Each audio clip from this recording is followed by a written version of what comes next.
ក្នុងចិត្តច្រើនណាស់ចង់និយាយចេញខ្លាំងឲ្យបានធូរតែទឹកភ្នែកចេញតែស្រង់ហូរគិតយូរម្នាក់ឯងឡើងចង់ឈួតហើយគ្មានអ្នកខលពីសុខទុក្ខរបស់ខ្ញុំទេគ្មានអ្នកណាស្ម័គ្រក្បែរជួយទាញខ្ញុំក្រោកឈរឡើ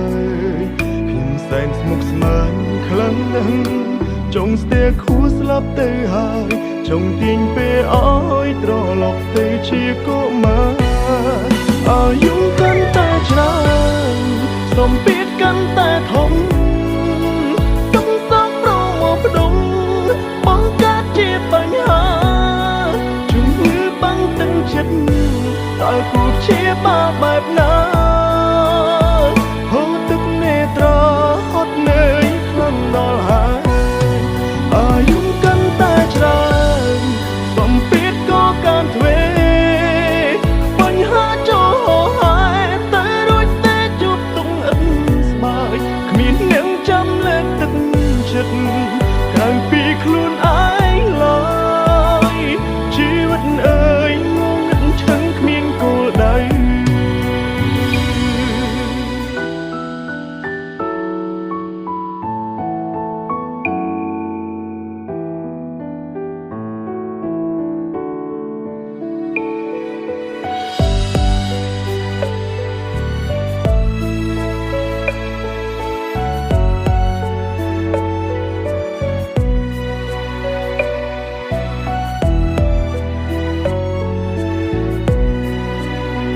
អ្នកខលពី